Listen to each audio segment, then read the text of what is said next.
Hello everyone. तो आज हम बात करने वाले हैं अपने रचना शरीर पेपर 2 को एक और नया चैप्टर जो है कला शरीर। अब कला का मतलब क्या होता है? मेम्ब्रेन। अब जैसे आपकी स्किन भी क्या एक मेम्ब्रेन की तरह काम करती है आउटर बॉडी पे, और कुछ एक मेम्ब्रेन आपके इंटरनल ऑर्गन पर भी होती है, उसी को हम बोलते हैं कला। यानी कि इसमें मॉडर्न से अगर हम रिलेट कर सकते हैं तो किससे रिलेट कर सकते हैं? तो internal membrane of internal organ. Internal membrane of internal organ. जैसे आपके हार्ट है, हार्ट पे कह रहे हैं एक मेम्ब्रेन होती है जैसे कि पेरिकार्डियम, और लंग्स पे कह रहा है कि एक कवरिंग होती है जो हम प्लूरा बोलते हैं। ठीक है, ठीक। तो ये सब क्या है? इंटरनल ऑर्गन की एक मेम्ब्रेन होती है, और उसी को हम क्या बोलते हैं? कला बोलते हैं या मेम्ब्रेन बोलते हैं। अब ये जो कला है, जो ये कला है, कला यानी जो मेम्ब्रेन है वो कितने प्रकार की हो सकती है? वो 3 प्रकार की हो सकती है। फाइब्रस भी हो सकती है, सीरस भी हो सकती है, म्यूकस मेम्ब्रेन भी हो सकती है। फाइब्रस मेम्ब्रेन हो सकती है, सीरस मेम्ब्रेन होती है, म्यूकस मेम्ब्रेन हो सकती है। अब ये हमारे आयुर्वेद में इस कला को क्या बोला जाता है? कला एक ऐसी मेम्ब्रेन है जो सेपरेट करती है धातु एंड आशय को। धातु तो आपको पता है 7 धातु होती है। अब आशय क्या होते हैं? देखो, यानी धातु के अंदर देखो, किसी ऑर्गन के अंदर जो खाली स्पेस होता है उसे हम क्या बोलते हैं? आशय, जिसके अंदर दोष धातु और मल रहकर अपनी क्रिया करती है। जैसे मान लो स्टोमच है, स्टोमच, ठीक। स्टोमच एक ऑर्गन है, तो उस ऑर्गन के अंदर जो खाली स्पेस प्रेजेंट होता है, जैसे ये और स्टोमच है, तो इस स्टोमच के अंदर जो भी खाली स्पेस प्रेजेंट होगा उसी को हम क्या बोलेंगे? आशय। और इसमें किसका आशय हो गया? तो वात का आशय होगा, पित्त का होगा, दोष का होगा, मल का होगा, और इसके अंदर रहकर वो अपने कार्य करेंगे। इसको हम बोलते हैं आशय। और ये जो मेम्ब्रेन होती है ना, ये मेम्ब्रेन इसको सेपरेट करते हैं धातु और आशय को। आप ऐसे कह सकते हो कि धातु एवं आशयों के मध्य, धातु और आशयों के मध्य एक पतली कागज के समान एक रेखाएं होती है, उस रेखा को हम क्या बोलते हैं? कला बोलते हैं, मेम्ब्रेन बोलते हैं। मतलब यहाँ पर मेम्ब्रेन की डेफिनेशन बताई गई है, धातु और आशयों के बीच एक पतली रेखा, एक पतली कागज की रेखा, ठीक है, एक पतली कागज की रेखा होती है, रचना होती है, उसी को हम क्या बोलते हैं? कला या मेम्ब्रेन कहते हैं। अब हम बात कर लेते हैं सुश्रुतशास्त्र के अनुसार इसकी डेफिनेशन, परिभाषा देख लेते हैं। धातु आशयंतर मर्यादा, मतलब धातु और आशयों में जो अंतर है, धातु और आशयों में अंतर है, एक बाउंड्रीज है, ठीक है, उसी को हम क्या बोलते हैं? कला बोलते हैं। या जैसे कि धातु और आशय को पृथक करने वाले आवरण को कला कहते हैं। तो ये तो बोला है धातु आशय अंतर, मतलब धातु और आशयों में जो अंतर ला रहा है, यानी जो पृथक कर रहा है, उस बाउंड्री को, मर्यादा मतलब वो बाउंड्री या बॉर्डर, ठीक है, उसी को हम क्या बोल रहे हैं? कला कह रहे हैं। तो धातु और आशय के पृथक करने वाले आवरण को, कवरिंग को ही क्या बोल रहे हैं? हम कला कहते हैं। अब जैसे मान लो यहाँ पर साउथ अफ्रीका है, न्यूजीलैंड है, तो साउथ अफ्रीका न्यूजीलैंड से कह रहा है ये अलग अलग है दोनों, मतलब इस बाउंड्री से अलग है, मतलब साउथ अफ्रीका न्यूजीलैंड इस बॉर्डर से अलग है, इस बाउंड्री से अलग है। तो इस बाउंड्री को ही हम क्या कह रहे हैं? कला कह रहे हैं। अब ये साउथ अफ्रीका को धातु मान लो, न्यूजीलैंड को आशय मान लो। जो धातु है, आशय है, वो एक दूसरे से अलग है एक बाउंड्री के थ्रू, उसी बाउंड्री को हम कला कह रहे हैं, कला कह रही है, ठीक। जो क्या कर रहा है? कला डिफ्रेंशिएट कर रहा है दोनों कंट्रीज़ को। साउथ अफ्रीका और न्यूजीलैंड के बीच में एक बाउंड्री है जो दोनों को अलग कर रहा है, उसी बाउंड्री को हम कला कह रही है। जैसे हमने बताया था ना, देखो जैसे ये स्टोमच है, अब स्टोमच में क्या हुआ? ये ऑर्गन है, अब इस ऑर्गन के अंदर जो आशय है, अब यहाँ पर एक मेम्ब्रेन होगी, तो ये मेम्ब्रेन ही क्या कर रही है? इस आशय को और इस ऑर्गन को, इस धातु को, दोनों को अलग अलग कर रही है। इस धातु को और इस आशय को जो अलग कर रही है वो क्या? मेम्ब्रेन। यानी मेम्ब्रेन धातु और आशय के जो अंतर है, इनके बीच में जो अंतर बताती है, उसी को मेम्ब्रेन बोलते हैं, कला बोलते हैं। अब ठीक है, अब जैसे एक एग्जांपल मैं बताऊँ, जैसे साइनोवियल मेम्ब्रेन है। अब ये साइनोवियल मेम्ब्रेन क्या करती है? भाई साइनोवियल मेम्ब्रेन के अंदर क्या होता है? साइनोवियल फ्लूइड होता है। तो ये क्या कर रही है? अस्थि को साइनोवियल फ्लूइड से अलग करती है। जो अस्थि आपकी बोन होती है उसको साइनोवियल फ्लूइड से अलग रखती है। फिर हम बात करते हैं निरुक्ति की। देखो निरुक्ति में क्या बताया गया है कि निरुक्ति में बताया गया किस तरह से रक्त धरा कला हो गई, ये मांस धरा कला हो गई, बनती कैसे है। तो बताया गया है जैसे रक्त धातु होती है, रक्त धातु पे कह रहा है कि रक्त अग्नि काम करती है, रक्त धरा कला बनती है। कैसे? देखो, धातु और आशय के बीच में जो कलेद होता है, यानी धातु हो गई और आशय के बीच में जो कलेद होता है, मान लो ये धातु है और ये यहाँ पर इसका आशय है, तो धातु और आशय इनके बीच में जो कलेद होता है, यानी जो लिक्विड पोर्शन होता है, वह अपनी धातु अग्नि से उष्णता से पक्व होकर कला रूप धारण करता है। यानी कि बताया जा रहा है जो धातु और आशयों के बीच में जो भी लिक्विड पार्ट होता है वह धातु अग्नि से उष्णता से पक्व होकर कला रूप धारण करता है, ठीक। अब हम बात करते हैं इसके स्वरूप को यानी स्ट्रक्चर को। इससे कंपेरिजन किया गया है, जिस प्रकार लकड़ी को छीलने पर 4 भाग दिखाई देता है। देखो थोड़ा सा ये इसको अरेंज कर लेना, थोड़ा जगह कम थी तो मैंने थोड़ा लिख दिया है। देखो जिस प्रकार लकड़ी के छीलने पर सार भाग दिखाई देता है।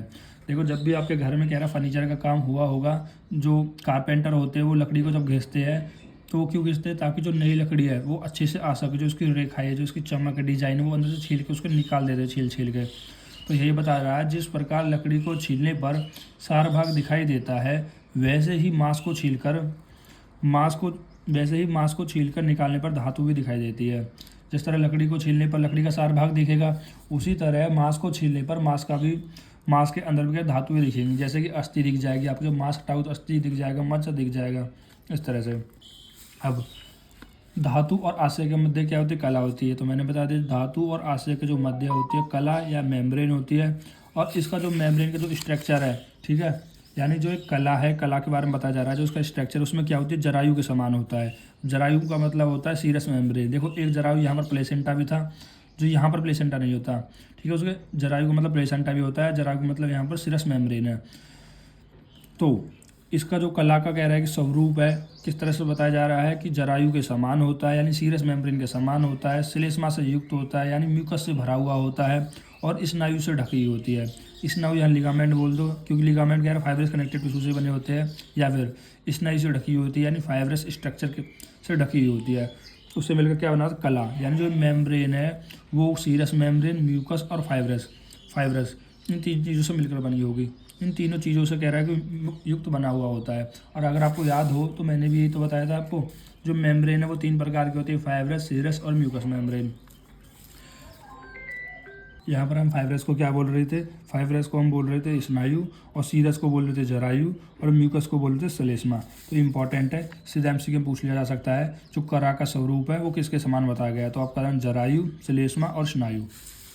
फिर हम बात करते हैं कि जो कला शरीर के कितने प्रकार होते हैं। कला शरीर के 7 प्रकार होते हैं, मांस धरा कला, रक्त धरा कला, मेद धरा कला, श्लेष्म धरा कला, पुरीस धरा कला, और पित्त धरा कला, और शुक्र धरा कला। ठीक है, आपको कला का मतलब मैं फिर से समझा दे रहा हूँ। जिस तरह से हमारी बॉडी पे स्किन पे कह रहा है कि एक मेम्ब्रेन होती है, जो स्किन भी एक मेम्ब्रेन की तरह काम करती है, उसी तरह से जो इंटरनल ऑर्गन होते हैं, हार्ट हो गए, या फिर आपका लीवर हो गया, या आपका लंग्स हो गया, तो उन पे भी क्या होती है, एक मेम्ब्रेन होती है, जो कि करती क्या है, प्रोटेक्ट करती है। या फिर कह रहा है कि दूसरे ऑर्गन, कह रहा है जो आपस में ऑर्गन है वो मिल ना जाए, ठीक है, तो उनसे सब प्रोटेक्शन का काम कौन करती है, ये मेम्ब्रेन ही कर रही होती है। बात करते हैं मांस धरा कला को। देखो, मांस धरा कला, इसको हम कोरिलेट करते हैं इंटरमस्कुलर फेसिका। अब इंटरमस्कुलर फेसिका का मतलब क्या होता है, इंटर का मतलब होता है 2 मसल्स, यानी 2 मसल्स के बीच में जो फेसिका होता है वो क्या करता है, दोनों मसल को सेपरेट करता है। जैसे मान लो आपकी हैंड की मसल है, इसमें क्या है, बाइसेप्स की मसल है, ट्राइसेप्स की मसल है। बाइसेप्स की मसल और ट्राइसेप्स की मसल दोनों ही कह रहा है कि एक दूसरे से अलग है। क्यों कह रहे हैं, इस फेसिका की वजह से ही। तो ध्यान रखना, मांस धरा कला है, यानी सारी बॉडी में क्या है, जो मांस है वो मांस फिर भी कह रहा है कि अपने से एक दूसरे से अलग है। क्यों अलग है, उस कला की वजह से, उस मेम्ब्रेन की वजह से ही जो मांस है एक दूसरे से अलग है। इसमें मॉडर्न से कोरिलेट किया गया है, जैसे कि 2 मसल्स के बीच में फेसिका प्रेजेंट होता है, जो दोनों मसल्स को सेपरेट करता है एक दूसरी मसल से। अब इस मांस धरा कला को एक प्रथम मांस धरा कला है, यानी पहली, ये सीक्वेंस याद रखना है आपको, ठीक है। अब रस रक्त मांस वेद वाला वो नहीं है, वो धातु का पोषण होता है। ये मांस धरा कला के अनुसार, यानी पहली मेम्ब्रेन के हिसाब से सीक्वेंस है ये। मांस धरा कला ये प्रथम कला होती है। इसके अंदर सिरा, स्नायु, धमनी, इनके डिवीजन फैले रहते हैं, जिसे डी फेसिका कहते हैं। देखो, अभी मांस धरा के अंदर क्या होता है, खुद सोचो ना, आपके मांस के अंदर क्या है, सिरा है, स्नायु है, धमनी है, ये सब ये फैले हुए होते हैं। जैसे आचार्य ने क्या किया है, एक एग्जाम्पल की तरह समझाया है। जैसे कीचड़ में जो कमल होता है, उसकी जो रूट है वो पूरे कीचड़ में फैल जाती है, और वहाँ से और भी नए कमल उग जाते हैं। तो उसी तरह से बताया जा रहा है, जो मांस धरा कला है वो भी हमारी पूरी बॉडी में डिस्ट्रीब्यूट होती है, जिनमें मेनली सिरा, धमनी, स्नायु, स्रोतस होते हैं। ठीक, फिर हम बात करते हैं रक्त धरा कला की। अब रक्त धरा कला को किससे कंपेयर किया गया है, एंडोथेलियम ऑफ ब्लड वेजल्स, या फिर साइनस ऑफ लीवर या स्प्लीन। देखो, रक्त धरा कला है तो किससे कंपेयर किया है, एंडोथेलियम ऑफ ब्लड वेजल्स। फिर क्या बताया गया है, द्वितीय मांस धरा कला होती है, और ये रक्त धरा कला है वो मांस के अंदर होती है। जो मांस धरा कला के अंदर क्या होती है, रक्त धरा कला होती है।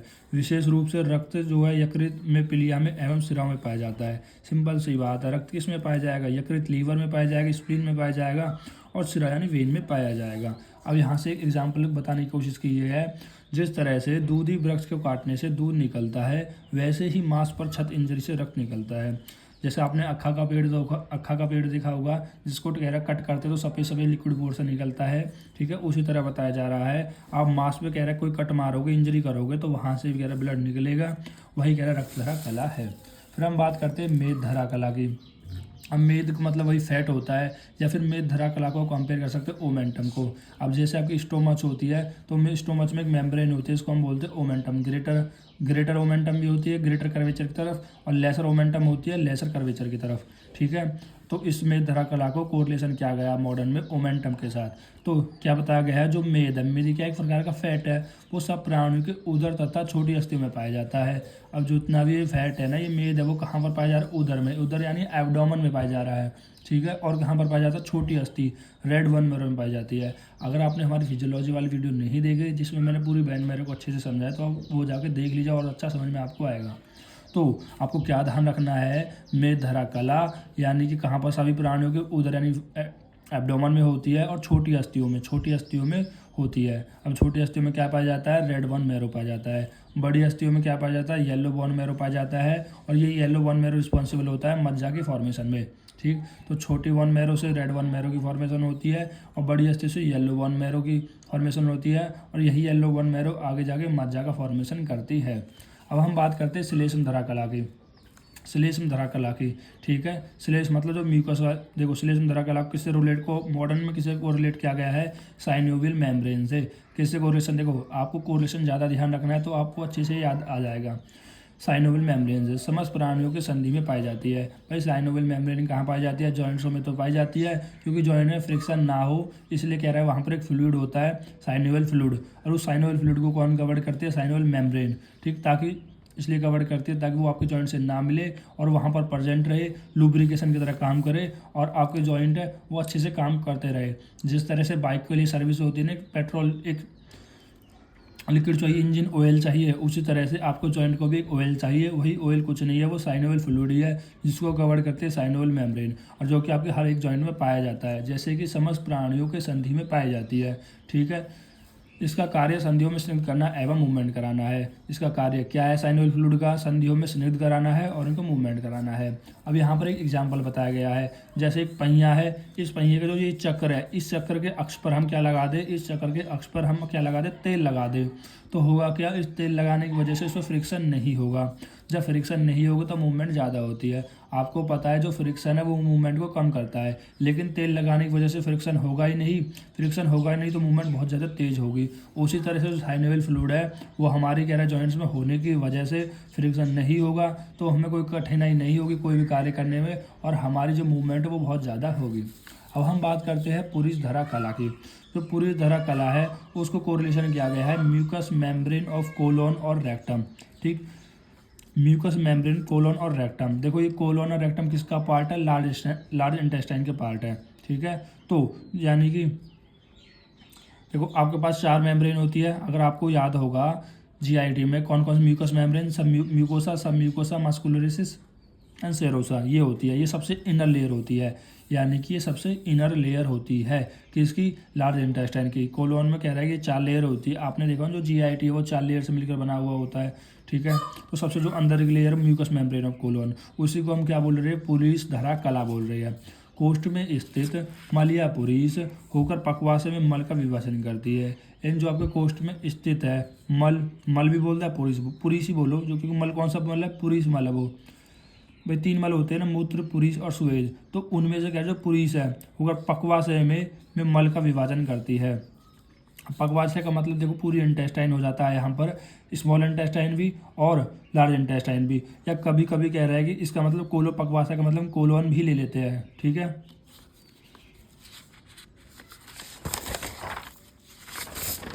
तो हम बात करते हैं अपनी पित्त धरा कला की।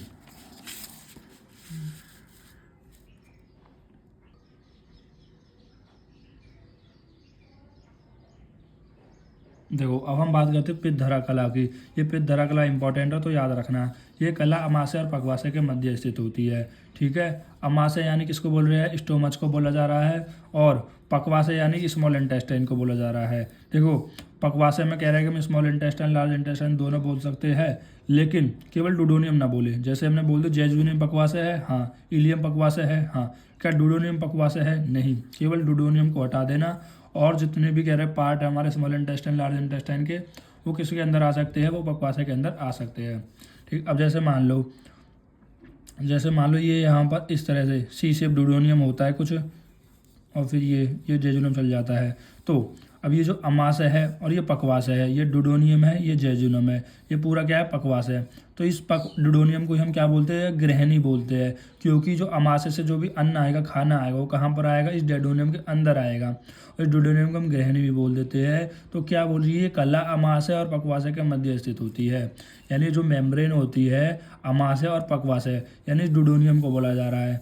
ठीक है, इस आहार को पित्त की उष्मा से कारण पाचन होता है। अभी जो यहाँ पर आहार जाएगा तो उसमें किसका पाचन होएगा? मतलब उसकी उष्म से पाचन होएगा। Mucus membrane of small intestine को पित्तधरा कला भी मान सकते हैं। जो म्यूकस मेम्ब्रेन होती है स्मॉल इंटेस्टाइन की, इसको हम पित्तधरा कला भी मान सकते हैं। एक पित्तधरा कला में एक और इम्पॉर्टेंट पॉइंट जो मैंने यहाँ पर नहीं लिखा है कि ये चारों प्रकार के अन्न का पाचन कर देता है। फिर हम बात करते हैं शुक्रधरा कला की। शुक्रधरा कला संपूर्ण शरीर में व्याप्त होती है। जो शुक्रधरा कला है वो संपूर्ण शरीर में व्याप्त होती है। जैसे कि एग्जाम्पल से बताया गया है, जैसे दूध में घी, पर जितना भी दूध होगा उसमें संपूर्ण दूध में घी प्रेजेंट रहेगा ही रहेगा। और जिस तरह से इच्छू मतलब जो गन्ने में कह रहा है पूरी तरह से मीठा शर्करा होता है, चीनी शहद होता है, गुड़ होता है पूरे में, उसी तरह से हमारे पूरे संपूर्ण शरीर में शुक्रधरा कला व्याप्त रहती है। आई होप गाइस आपको समझ में आया होगा। अगर आपको समझ में आया तो चैनल को सब्सक्राइब कर ले और वीडियो को लाइक कर दे।